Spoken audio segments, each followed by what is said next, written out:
আসসালামু আলাইকুম।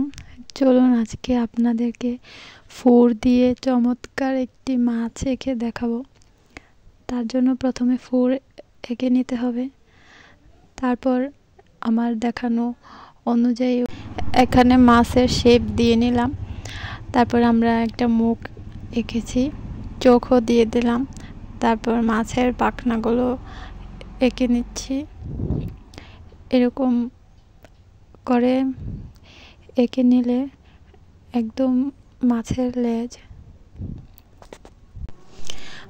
মাছটাকে একটু কালার করে নিব, তার জন্য আমি এসটি অ্যাক্রিলিক মার্কারটা ইউজ করেছি।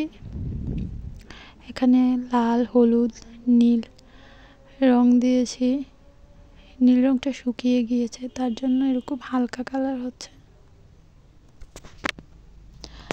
তারপর একটা কলম দিয়ে এটাকে একটু গাঢ় করে নিচ্ছি যেন মাছটা দেখতে সুন্দর দেখায়।